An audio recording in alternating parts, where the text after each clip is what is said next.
The rain fell hard on the empty streets of Arlington, Massachusetts, making small rivers in the gutters. 7-year-old Mateo Matthews held his Pokemon umbrella tightly as he walked the 4 blocks between Pierce Elementary and home.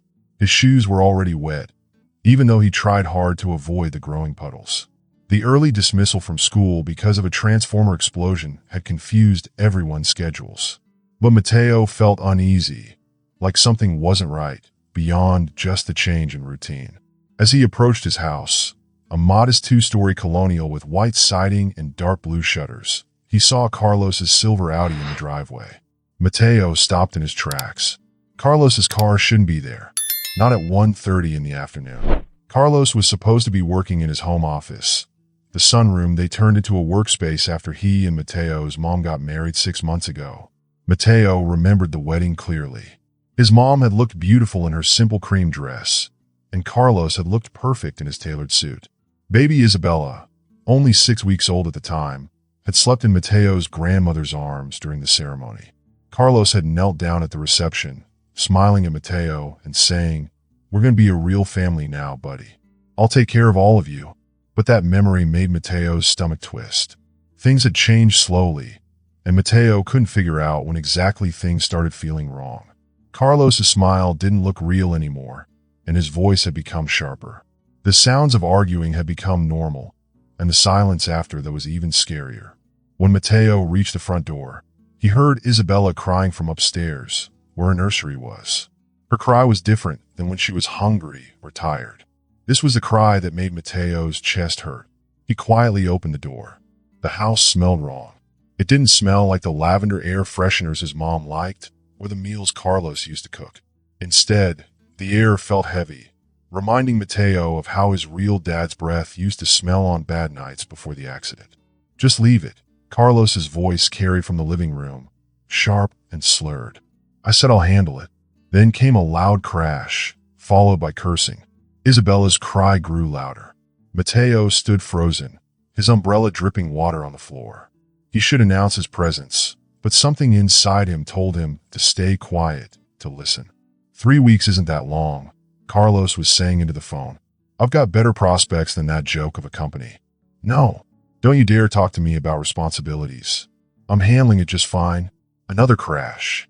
Mateo flinched but stayed quiet. He peered into the living room. Carlos was pacing, holding a glass, with empty bottles on the table. Isabella's cries got louder. She was supposed to be with Carlos, the perfect modern dad, but Mateo had started noticing things. Isabella's diaper was sometimes too wet, her bottle would be empty, and Carlos rushed around to make everything look perfect just before their mom came home. "You know what? Screw Daniels and his department," Carlos yelled into the phone. "They can take their client portfolio and shove it up there." Suddenly, Mateo's backpack slipped from his shoulder and thudded on the floor. The house went silent. "Mateo? That you, buddy?" Carlos's voice called out. Mateo swallowed hard, his throat dry. "Yes," he said quietly. "We had early dismissal. The power went out at school." Carlos appeared in the archway, his usually neat appearance now messy.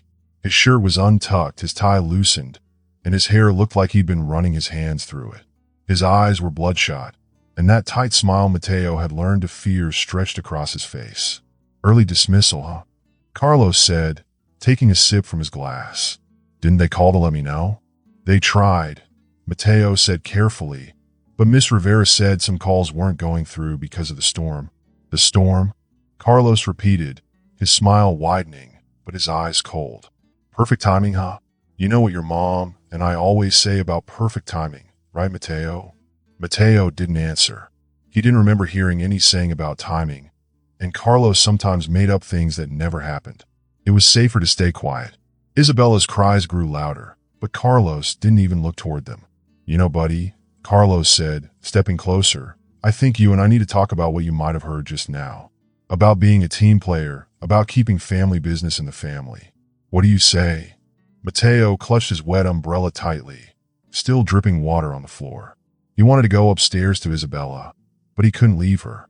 "Let me take that umbrella, buddy," Carlos said, reaching out. "You're making a mess on your mom's floors." Mateo pulled the umbrella back. "I should go check on Isabella first." Carlos's hand shot out and grabbed the umbrella. He pulled it away so roughly that his drink spilled, making amber liquid splatter on the floor. "Look what you made me do," he growled, yanking the umbrella from Mateo. Mateo stumbled slightly, but caught himself. He felt a wave of fear, but also something stronger, a burning feeling in his chest. Isabella needed him. "She needs her diaper changed," Mateo said, surprising himself with how steady his voice was. "And she's probably hungry. I'm going upstairs." Carlos grabbed his shoulder hard. "We're not done talking, Mateo. Family business, remember?" Mateo winced. "You're hurting me." Carlos let go of his shoulder, running his hand through his hair. "I wouldn't." He knocked back the rest of his drink. "Listen, buddy, things are complicated. Adult things. Your mom doesn't need to worry about it. Understand? I'm handling it."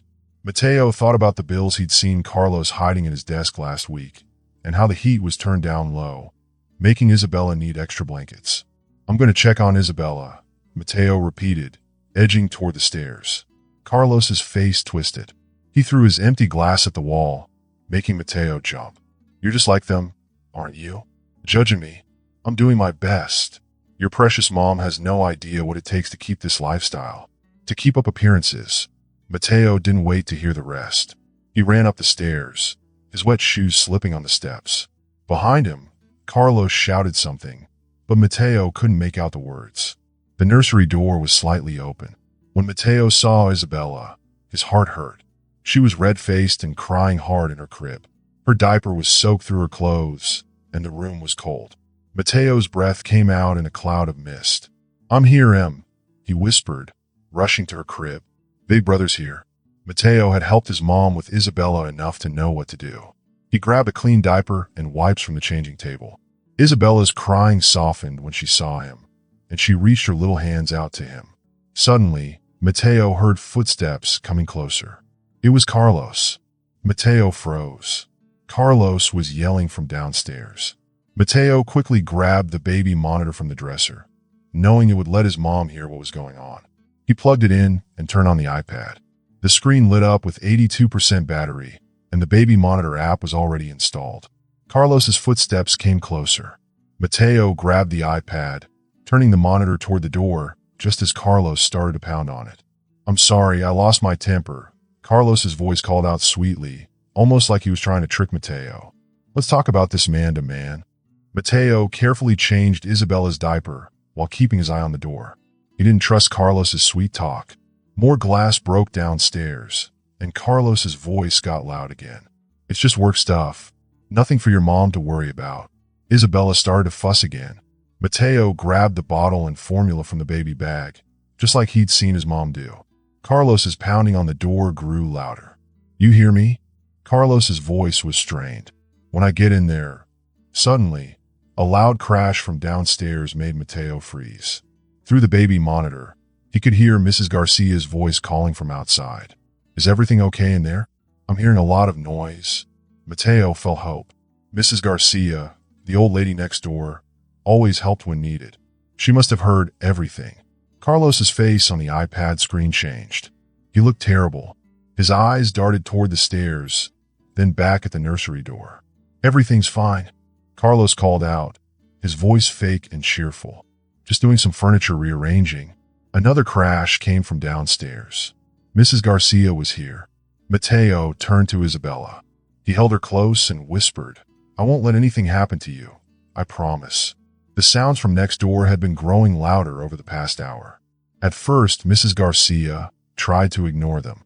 Young families, she thought, are always noisy, and the Matthews were usually good neighbors. Valeria was friendly, and little Mateo, her son, often helped Mrs. Garcia carry her groceries. But this time was different. The noise wasn't the usual clatter of children playing or adults having a conversation. It was something more intense. Mrs. Garcia had been resting at home after coming back early from her mahjong game. The storm had made her joints ache so badly that she couldn't concentrate on the tiles today. She had hoped the fresh air outside would help, but when she heard the crashing sound from next door, she knew she needed to pay attention. At first, she tried to push it out of her mind. The Matthews had always been good neighbors. But then, she saw Carlos Crawford, Valeria's husband, through the window. He was pacing around the living room, looking angry, his shadow moving in quick, jerky movements. Something inside Mrs. Garcia told her that this was not just a typical family argument. It felt wrong. A loud crash from the house made her jump. That was the third crash she had heard since she arrived home. The sounds didn't stop, and she couldn't ignore them any longer. "No, you listen to me." She heard Carlos's voice carry faintly through the walls. "I told you to stay out of this." Mrs. Garcia sat down her tea with trembling hands. In the 43 years she had lived in her house, she had learned to recognize the difference between the usual household noise and something more dangerous. Her late husband, a police officer, had always told her to trust her instincts. He would often remind her, if something feels wrong, it probably is. His voice echoed in her mind now, and she knew she had to act. She looked up at the Matthews house. From where she sat, she could see the light on in the nursery. Mateo's small shadow appeared in the window, moving back and forth, as if he was pacing. The baby's cries had stopped, but strangely, that made Mrs. Garcia more worried.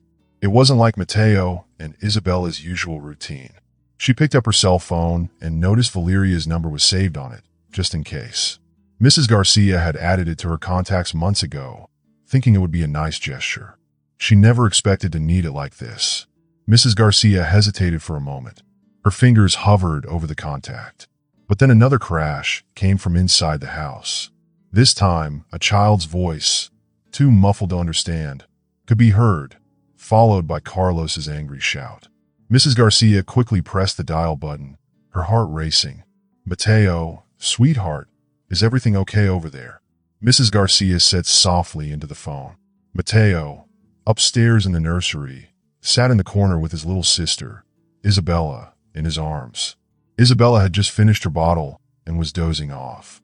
The iPad was propped up against the wall, showing Carlos storming around downstairs, alternating between shouting into his phone and yelling at someone.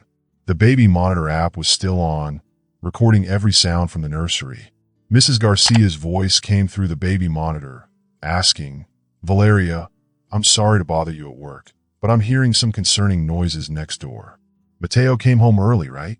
"Yes, I saw him go in," Valeria answered. Her voice sounded calm, but there was something in it that made Mateo's heart sink. But there was a loud crash from downstairs. Both Mateo and Isabella jumped. "Is everything okay? Did you hear that?" Mrs. Garcia asked, her voice now sharper. "Valeria, I think you should come home. Something's not right." Mateo watched as his mom's voice grew more frantic through the baby monitor. He didn't know what was happening, but the fear he felt was real. He could hear Carlos shouting, his angry roars making the windows rattle. The iPad screen showed Carlos pacing back and forth, muttering things under his breath. He was furious, and now he was coming upstairs. "Please, Mom, hurry," Mateo whispered, rocking Isabella in his arms as she whimpered in fear. The nursery had grown cold, and Mateo could see the fear in his little sister's eyes. She had started to cry again, and Mateo wished he could make it stop. His heart raced faster with each passing moment. Just then, there was a loud crashing sound as Carlos threw something against the wall. Mrs. Garcia's voice was now a bit more urgent. "Valeria, you need to get home. Your husband is getting violent. Please." Another crash followed, and the baby monitor picked up the sound of Carlos shouting. Mateo squeezed his eyes shut, trying to block out the noise. But the sounds of crashing furniture, Carlos's shouts, and Isabella's crying filled the room. Suddenly, Mateo heard the sirens, faint at first, but growing louder. Were the police on their way? Mrs. Garcia must have called them. He could only hope they were. He looked at the iPad, watching Carlos pace angrily, trying to figure out what to do next. The footsteps in the hall grew louder. Mateo knew his stepfather was coming up the stairs. The barricade would only hold for so long. Carlos's face appeared on the iPad again. His face was twisted in rage, his muscles bulging as he picked up a small side table and held it over his head. He was about to smash it into the door. "Open this door now," Carlos shouted. "Let me in."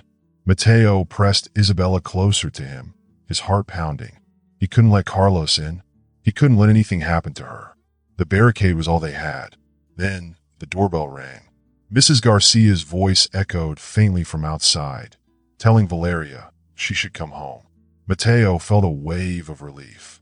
His mom was almost there. Valeria had just finished a long shift at the hospital. She was tired, but something told her to check the baby monitor before heading to bed. She pressed play on the app, and her blood turned cold as she heard the sound from upstairs. The crashing noises, Carlos's angry voice, Isabella's cries, Mateo's fear. It was all there. She had been too busy to check earlier, but now it was all too clear. Something was horribly wrong. Valeria hurried home. As she walked through the front door, the destruction hit her immediately. Broken glass, overturned furniture, and pictures on the floor. She froze when she heard a crash from upstairs. Then, Carlos appeared at the top of the stairs. His shirt was soaked with sweat, his face a mask of concern. "Valeria, thank God you're home," Carlos said, trying to sound calm. "Mateo's having some sort of episode." He locked himself in the nursery with Isabella. Valeria stepped back, feeling her heart race. She didn't believe him for a second. The sound of her son's voice came through the baby monitor again, soft but steady. "Mom, are you there?" "Yes, sweetheart, I'm here," Valeria said, trying to stay calm. "Are you and Isabella okay?" "We're okay," Mateo said, his voice trembling. "Isabella's okay, but it's really cold in here. And we're out of formula." Carlos tried to explain, but Valeria was no longer listening. She had already heard everything from the baby monitor. She reached into her pocket and dialed 911, feeling her hands shake. "Please hurry," she said into the phone. "My husband is violent, and my children are locked upstairs. I don't think he's going to let me leave." Suddenly, sirens filled the air. Valeria watched as Carlos's expression shifted from anger to fear. He took a step toward her, his face contorted in frustration. She stood her ground, her hand still holding her phone, her voice steady as she spoke to the dispatcher. When the police arrived, they took charge immediately. Officer Cruz stayed with Valeria, while another officer handcuffed Carlos, who was now crying and begging Valeria not to do this. But Valeria wasn't listening to him. She was focused on her children. "Mateo," she called out as she walked up the stairs. "It's safe now, sweetheart. Can you open the door?" The door to the nursery creaked open slowly. Mateo stood there, holding Isabella in his arms. The room was a mess, with the dresser pushed against the door and the rocking chair overturned. The iPad was still recording everything, capturing every moment of the chaos. "My brave, brave boy," Valeria whispered as she hugged her children. Mateo trembled in her arms, but she could feel the relief in his body as they were finally safe. Valeria was sitting with her children when Officer Cruz spoke softly to her. "The paramedics just want to check the kids, just to be safe. We will also need statements, but we can do that at the station if you feel more comfortable." Valeria nodded, but didn't let go of her kids. She could see Mrs. Garcia outside, talking to an officer. Some neighbors were standing around, watching as Carlos was put into a police car. He was yelling, threatening lawyers and revenge. Mateo, her son, suddenly spoke, his voice quiet as he leaned into his mom's shoulder. "I unplugged the baby monitor, but I plugged it back in and recorded everything so you'd know I wasn't lying." Valeria looked at him, surprised. "Mateo, did he say you were lying before?" Mateo nodded, his lip trembling. "He said I was jealous of Isabella and trying to ruin your happiness. But, Mom, I swear I saw him hurting you. The bruises weren't from accidents. I wrote everything down in my Pokemon notebook, like they taught us in school." Valeria felt tears welling up. She hugged him. "Let's get you checked out, then we'll tell the officers everything. No more hiding. No more pretending." Isabella started to wake up in Mateo's arms, reaching for her mom. Valeria took Isabella, noticing how carefully Mateo had bundled her up, keeping her safe and clean. "You're going to be an amazing big brother," she said, wrapping her arm around Mateo. They walked downstairs, passing the mess Carlos had caused. There were officers taking pictures of the damage. Outside, the sky had cleared up, and the storm was over. "Valeria," Officer Cruz called. "We found some concerning financial papers in your husband's office. Credit card bills, overdue notices, and even a second phone with some troubling messages. We'll need to look at everything, but it doesn't look good." Valeria squeezed Mateo closer. "Tomorrow," she said firmly. "We can deal with all that tomorrow. Right now, my kids need me." As they headed for the ambulance, Mateo asked, Are we going to be okay? Valeria looked at him, and, for the first time in a long time, she truly felt like they would be. Yes, she said, we're going to be more than okay. We're going to be safe. Detective Elena Ruiz was sitting with Valeria at the station. On the desk between them was Mateo's Pokemon notebook. It was filled with his careful writing, all dated and timed. March 15th, 7:42 p.m., Carlos grabbed Mom's arm at dinner when she asked about the credit card bill. It left red marks. March 28th, 3:15 p.m., I found empty bottles hidden in the garden. Carlos said not to tell Mom. Mateo had written down everything: the baby monitor, the cold nursery, the missing formula, and the phone calls. Detective Reeves looked at the notebook and said softly, "Your son is amazing. Most adults wouldn't document abuse this carefully, let alone a 7-year-old. His notes, plus the recordings, and Mrs. Garcia's statement will make sure Mr. Crawford stays away from your family." In the next room, Mateo was sitting with a child services counselor, showing pictures he had drawn. Isabella was sleeping in a crib nearby. Valeria whispered, "He tried to tell me. I thought he was just being helpful. I didn't see." Abusers are skilled at manipulation, Detective Reeves interrupted gently. They confuse their victims, make them doubt themselves. But Mateo, he saw through it all. He found a way to protect his sister. Valeria smiled, watching Mateo talk with the counselor. "Your son is a hero," Detective Reeves said. "You've been through a lot, but you have a good support system now. Use it." Later, Officer Cruz came in with some papers. "The emergency protection order has been granted. Mrs. Garcia is waiting outside, and she's insisting on taking you all home with her tonight. She's already made up the guest room and made congee." Valeria smiled softly. "Mateo loves her congee." Detective Reeves nodded. "You've got good neighbors, good children, a good support system. Use it." Valeria took the notebook and stood up. "You take care of the children," Detective Reeves said. "You'll get through this. Tomorrow, we start the process of untangling everything." As they left the station, Mateo noticed his mom and waved.